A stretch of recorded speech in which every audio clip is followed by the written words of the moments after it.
Hello friends, myself Dr. Virendra Kumar Gupta, Associate Professor, Department of Pediatrics, NIMS Medical College and Hospital, Jaipur, welcomes you at my YouTube channel. And today I come you with the GIT examination of a pediatric child. So guys, like the channel, subscribe the channel and press the bell icon to get more and more information from this channel. So let's go for the GIT examination. Friends, GI tract is started from the mouth and up to the anus. And anatomically, it is divided into the upper GI tract and lower GI tract.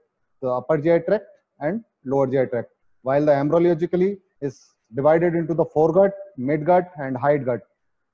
You can see here, this is the ligament of Treves which divide the upper GI tract and lower GI tract, and this is attached at the duodenum and duodenal junction. This is the duodenal junction, and before to that, this is upper GI tract, and after that it is the lower GI tract. So upper GI tract is started from the oral cavity with the esophagus, stomach, pylorus, and duodenum.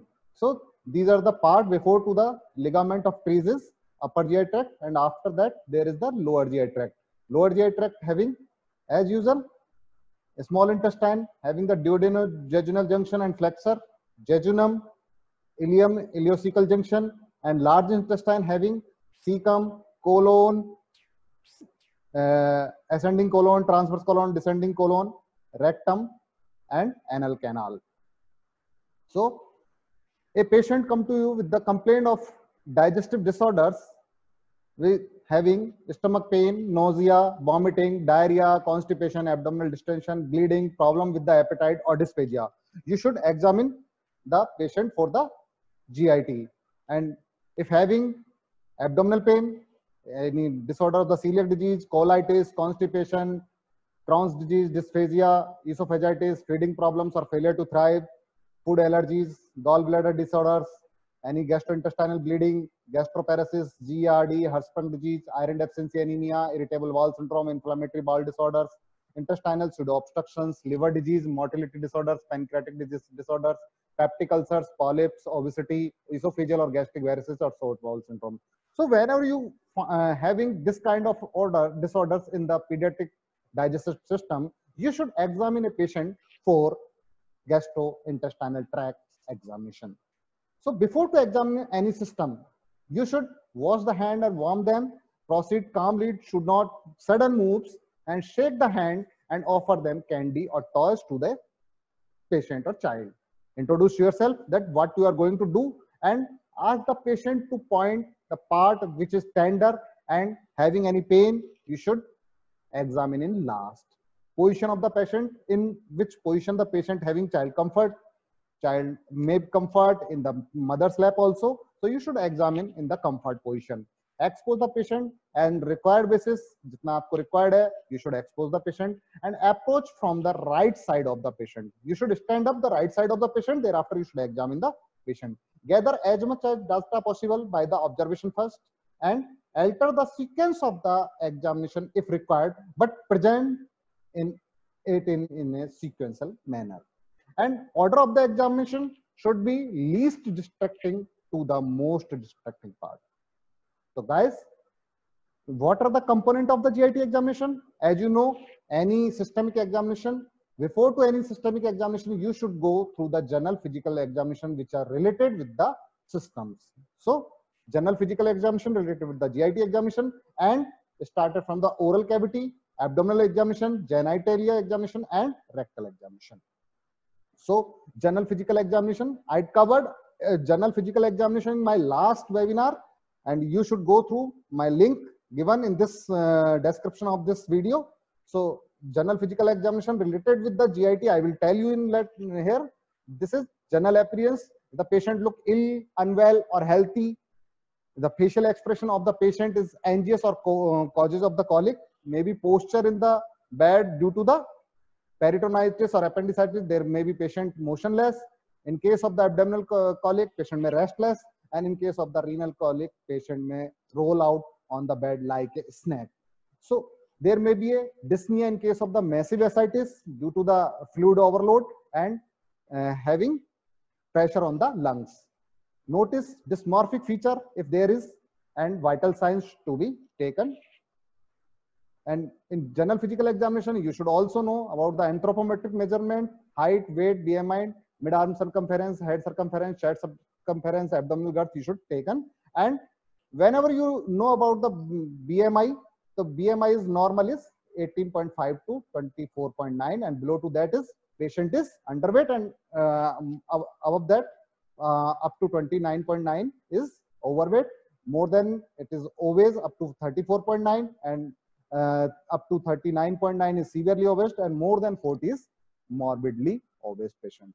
So inspection, I told you before in my general physical examination classes, you should inspect all the things: lips, teeth, neck, eyes, lymph nodes, hands, and JBP and nails. All should be examined. And skin to be examined in view of the pallor. Is there anemia? Is there any yellow color of the skin? Is there jaundice? Is there any cyanosis? Is there any genithalasma? In case of the primary biliary cirrhosis, is there any petechial rashes? Is there any discoid rashes? Is there any rashes look like in the ulcerative colitis and ecchymosis? Hair should be examined for if these are easily placable hair, or there is Chalkipine dermatosis in case of protein energy malnutrition. Nails should also be examined if chylomicronemia in presence of vitamin B12 deficiency or iron deficiency anemia. Clubbing in case of the GIT may be associated with the primary biliary cirrhosis, IBD, celiac disease, pulposis, or GI lymphoma. In case of leukonychia, there may be hypoalbuminemia due to liver failure or enteropathy. So hand you should examine for the pallor. You can see here, this is the pale hand. You can see here the yellow color of the hand due to the jaundice. And in case of the redness, is the palmar erythema. In case of the liver failure or Dupuytren's contracture may be found. You can see is the contracture of the little finger and ring fingers. And in arms, you should see about there is spider nevi in case of the telangiectatic lesion, and scratch mark may found in the chronic cholestasis. Friends, I am telling about the general physical examination and related only with the gastrointestinal system. Other GIT system, other general physical examination to be seen in the webinar related with this. Eyes to be examined for the pallor in the at the conjunctival region. At the anemia, is there KF ring? You can see here the blue color ring. This is the found in Wilson disease. Genithalasma may found in the primary biliary cirrhosis, and sclera may be ectric in case of the jaundice. So general physical examination, you should examine for the anemia, examine for the jaundice, examine for the edema like pallor. You can examine in the conjunctiva, and you can examine the skin, hands, palms, palmar creases, and nails. While in the jaundice can be examined the sclera, hands, lower part of the tongue, gums, and skin. And edema can be seen at the dependent part of the body: facial edema, periorbital edema. You can see here the pitting edema. And lymphadenopathy. In case of the pediatric examination, lymphadenopathy can be examined in front of the patient, while you can examine from the back side of the patient. And you can see here, this is the cervical lymphadenopathy unilateral. This is the bilateral cervical lymphadenopathy.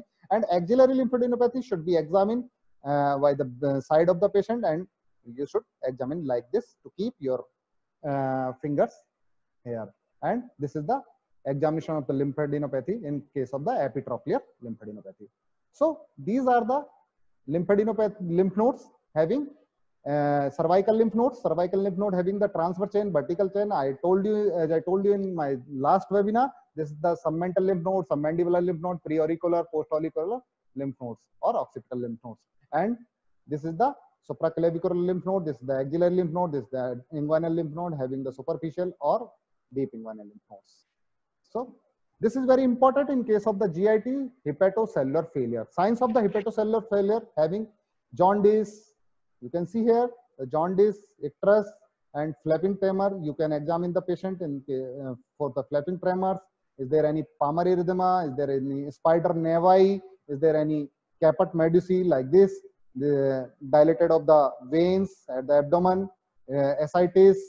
So you should examine for all things. In case of the acute appendicitis, if you are suspecting the case of acute appendicitis, you should see the tenderness at the McBurney point. This is the McBurney point, and you should examine the Robson signs by the pressing the inguinal fossa at the left side. You will feel the pain at the right side. This is the Robson signs. And rebound tenderness you may found if the pressing the left side of the fossa, the inguinal fossa, you will feel the pain at the right inguinal fossa. And obturator sign, whenever you turn the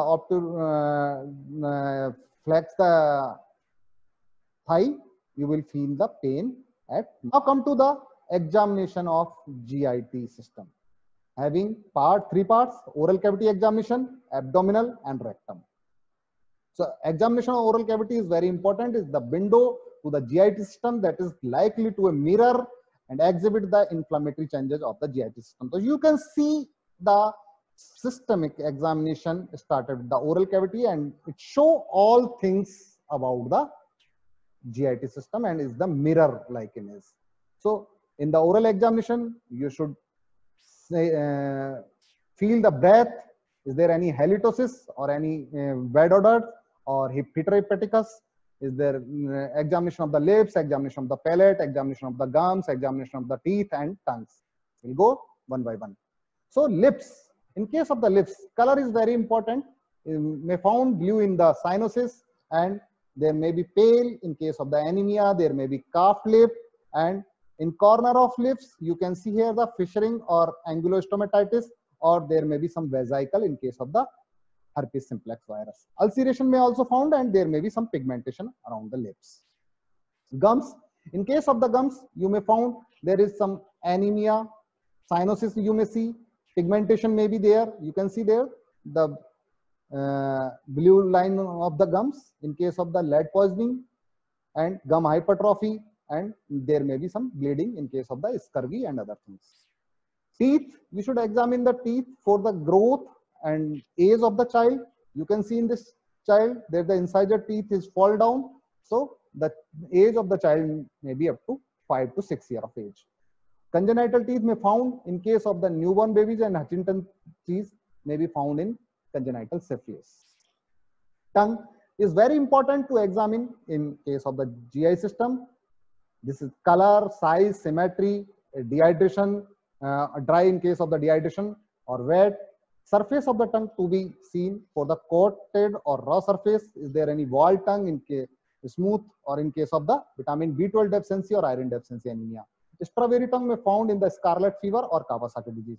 Scrotal tongue is found in case of the Down syndrome, or geographical tongue may be in case of benign tongue, or tongue tie may found in the ankylosing. So you can see here, this is the tremors of the tongue found in case of the nervousness or Parkinsonism. You may see here crackling of the tongue or dryness of the tongue found in case of the dehydration. Size of the tongue you can see here. This is the enlarged tongue, or in case of macroglacia found in case of creatinine. Surface of the tongue you can see dryness. Again, the dehydration in case of baldness of tongue may found in case of the anemia, macroglacia, and you can see here the fur tongue may found in the mouth breathing cases or smoking cases, or ulceration may found in case of whooping cough, tuberculosis, etc. You can see here that this is the atrophic glossitis, shiny tongue, and you can see the baldness of tongue, baldness. You can see here, this is the pale tongue. This is in case of the anemia. You can see here the geographical tongue and coated tongue in case of the oral thrush, candida, or cyanosis found in case of cyanosis. So next part is the palate or oropharynx of the mouth to be examined for the color. Also, is there any ulcer? Is there any deformity on the paler? And any inflammatory changes may found in the thrush in case of the oral candidiasis, or membranopharyngitis in staph, diphtheria, infectious mononucleosis cases. So now we come to the abdominal examination, which is very important and to be examined in GIT system.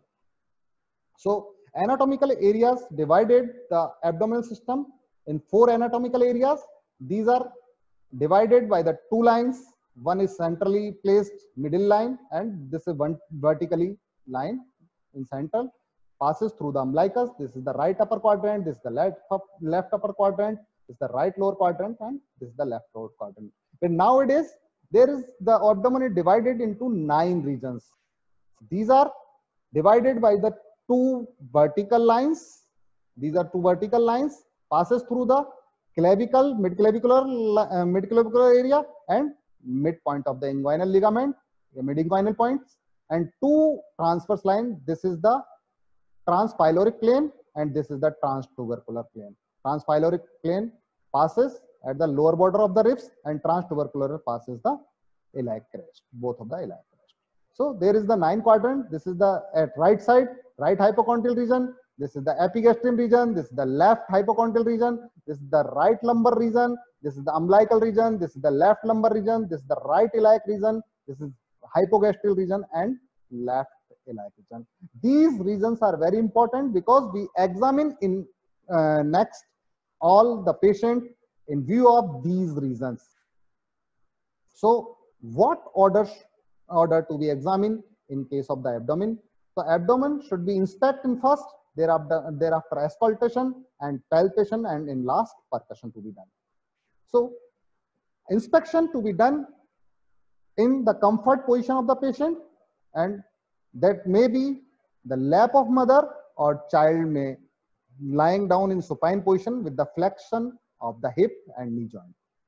So in general condition of the patient to be seen: jaundice may be seen, pallor, is there any verrucous node, is there clubbing, primary edema, white nails, diphtheria, contracture, edema, gynecomastia, mouth ulcers, Peutz-Jeghers syndrome, telangiectasia or mouth thrush to be seen, as I told you in general physical examination. So all should be examined. And in abdominal inspection, you should see the size and shape of the abdomen, which told you about the abdominal contour. That's up to the 3 year of the patient having the protuberant abdomen, while in later stage that may be in the scaphoid abdomen. The scaphoid abdomen in case of the newborn may found in the diaphragmatic hernia. So you should apprehensive about this thing. So, is there any distension, localized or generalized distension? Is the skin changes in view of the tone, color, scar or striatum mark are there? Prominent, is there any prominent vein of the abdomen? Is there any visible bowel loop sounds? Is there any visible peristalsis? Is there any edema? The movement with the respiration is the abdominal movement, or abdominal thoracic or thoraco-abdominal movement. Position of the umbilicus is inverted, flat or everted, or smiling umbilicus, or hernial orifice. So in last, you should inspect the hernial orifice.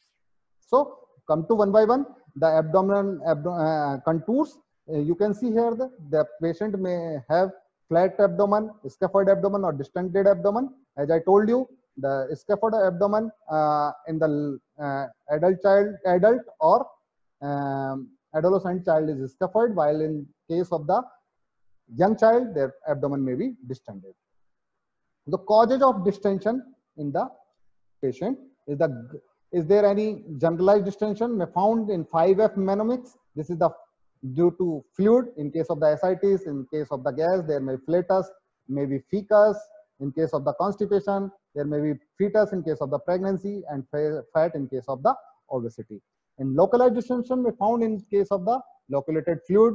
There may be some mass, there may be some hernia, and there may be organomegaly or impacted feces. So you should know about the causes of distension of abdomen. Now come to the skin. Skin of the abdomen may be increase or shine in case of the ascites. You can see here, this is the shiny abdomen, and maybe decreased tone in case of prune belly syndrome. You can see here some ruggies or tone is decreased. Pink stria may found in case of the nephrotic syndrome, you can see here, these are the striae in pink in case of the nephrotic syndrome, while white striae may found after the pregnancy or in case of the pregnancy. Pigmentation may found around the umbilicus is the signs of Macmillan signs.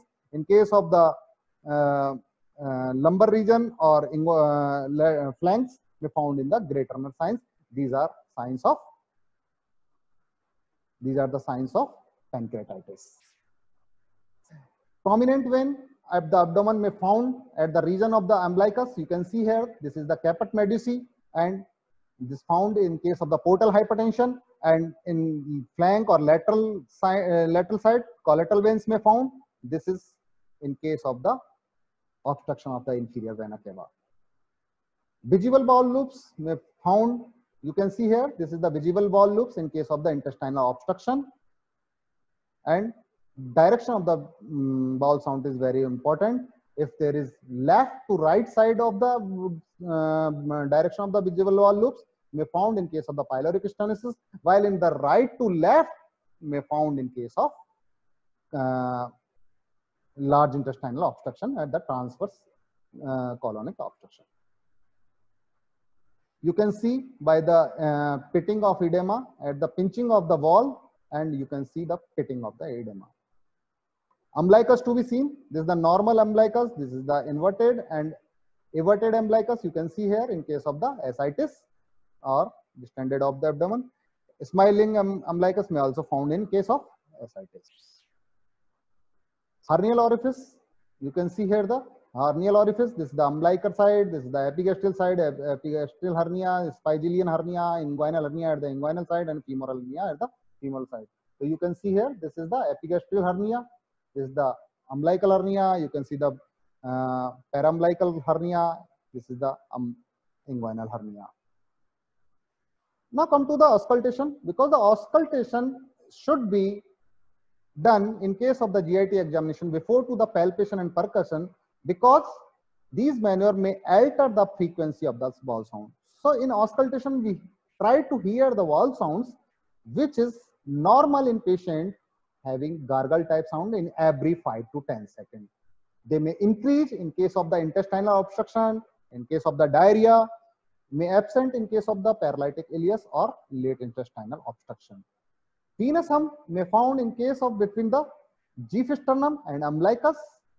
Renal brood or hepatic brood may found in case of the stenosis of the arteries. Suction splash may also found. Barborrhygmy is the long prolonged gargle of the hyperperistalsis that found in case of female familiar stomach growing, and puddle signs is auscultate in case of minimal fluid. So examination is auscultation to be done by the stethoscope. Keep the stethoscope at the abdomen, and bowel sounds can be heard by the each 9 quadrants should be examined. Each 9 quadrants should be examined, and at least 30 seconds step to be kept at the each region. And if you are not able to hear this sound, these bowel sound, thereafter you can say only this is absent or decreased bowel sounds.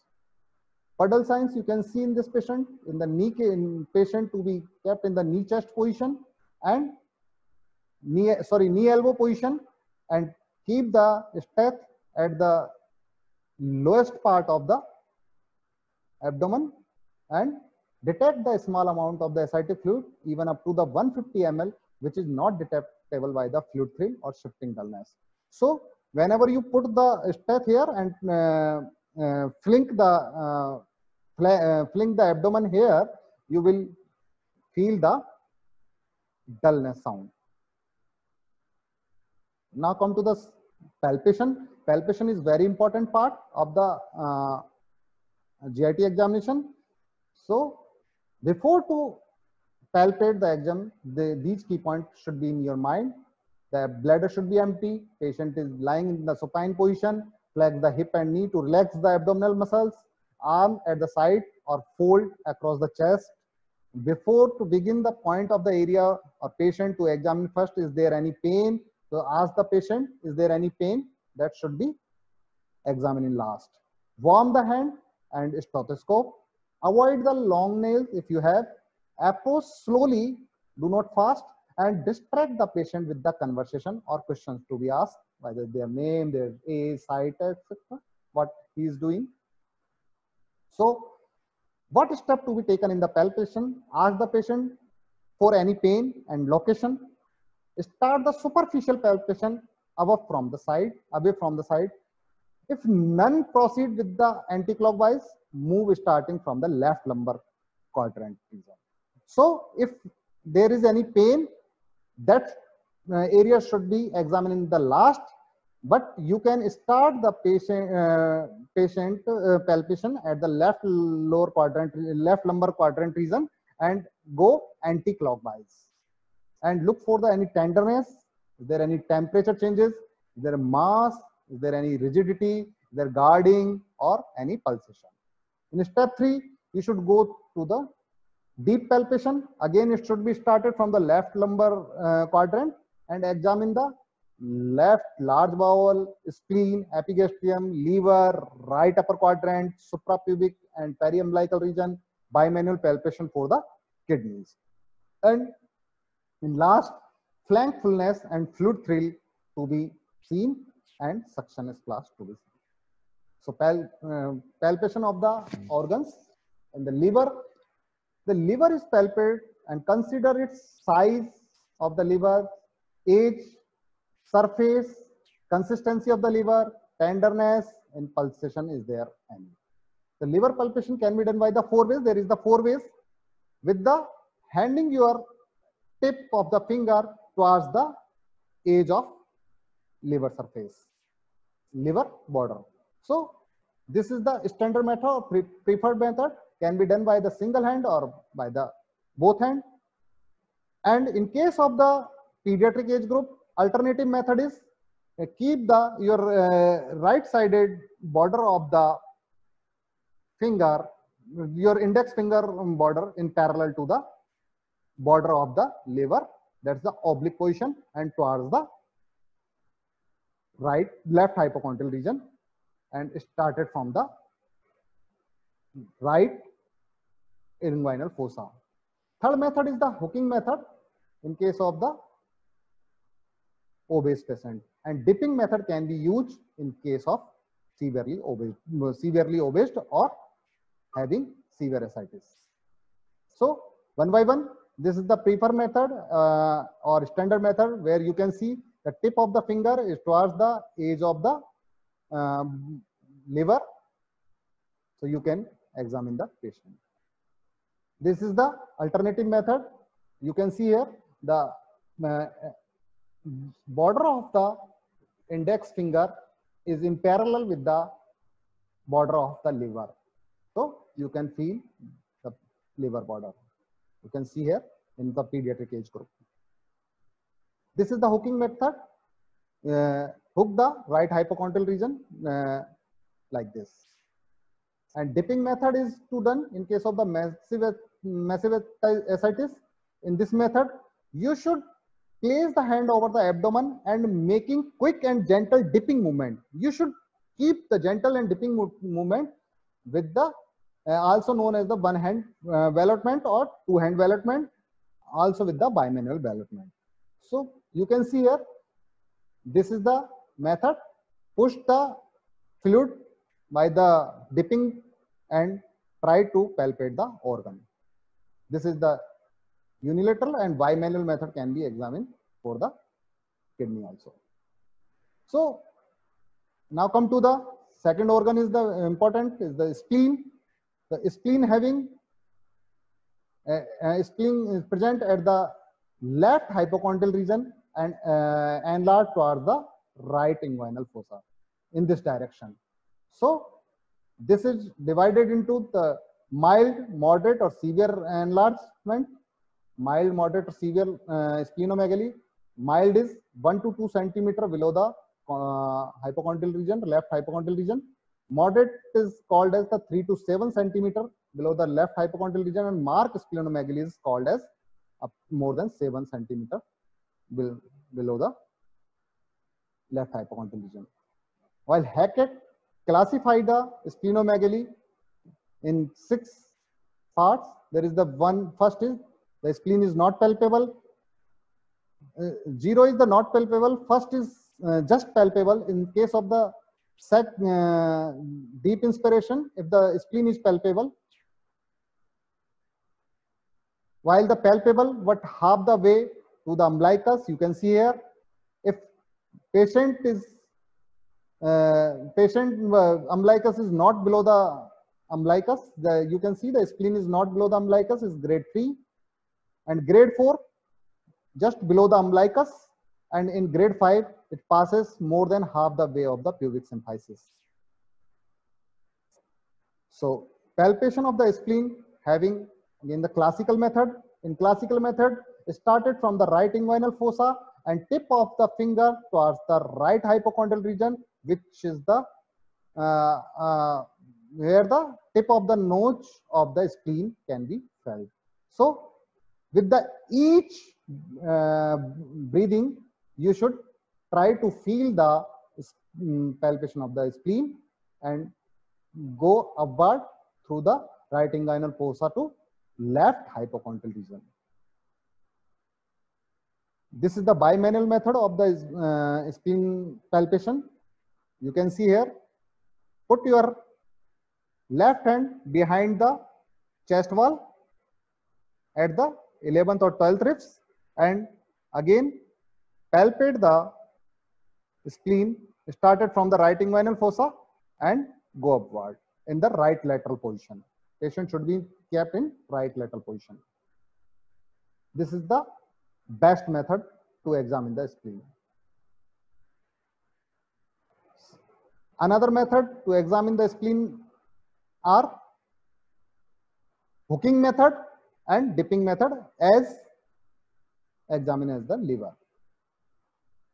Now come to the palpation of the kidneys. Kidneys can be palpated by the bimanual method, by the standing on the respective side to examine the right side kidney, stand on the right side, examine the left side and the left side.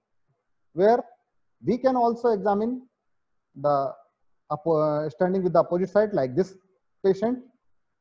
We are sitting at the right side while examining the left side of the kidney. Keep your left hand and behind the left lumbar region and try to feel the palpate the kidney here. So this is the palpation of the kidney at the right side by the bimanual method.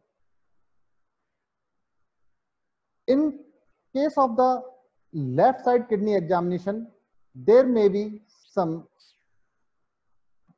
changes of differences in the spleen and left kidney examination, because both are present at the left side, and the spleen having in the left hypochondral region, by the kidney having in the renal angle posteriorly. So spleen enlarges, grows toward the right lumbar quadrant region in obliquely, while the left kidney is enlarged toward the left lumbar quadrant. In spleen, upper border is not reached. So when we try to go between the spleen and hypochondral region, we could not find the upper border of the spleen, while in case of the kidney, we can find the upper pole of the kidney. The spleen is moved with the respiration, while the left kidney is not moved with the respiration, because having the retroperitoneal organ and fixed with the retroperitoneum. In spleen, there is a notch, while in case of the kidney, there is no notch. Spleen is not velatable, while the kidney is velatable. And spleen is usually dull on percussion, while the left kidney, because the colon is overlying above the left kidney, so there may be some gurgling sounds, or there is some tympanic sound on the percussion. So in palpation, there may be some another masses may found except these large organ, liver, kidney and spleen. There may be some hard fishes, there may be some abdominal aorta, their gastric masses may be there, the abdominal or lymph nodes may be there, pre or aortic lymph node may be there, mesenteric lymph node may be there. And when a mass is palpable, you should consider about the size, site shape of the mass, any inflammatory signs over the mass, is there any pulsation, is there any tenderness or mobility of the mass is intra-abdominal, is there extra-abdominal, or is the in the abdominal wall, to distinguish between these two pricing tests. And in last, percussion to be done. What the objectives of the percussion are is to differentiate between the fluid. Is there any solid mass? Is there any cyst, or is there any gases? So fluid may found there is the dullness. In case of solid mass, there may also be the dullness or stony dullness. In case of the cyst, there may be some tympanic in case of the gases. To elicit the shifting dullness, percussion to be done. In case of the elicit fluid waves, fluid thrill to be done. In case of the massive ascites, puddle sign can be done in case of the very few minimal fluid, or liver span to be examined. So in case of the liver, percussion, the both upper and lower border.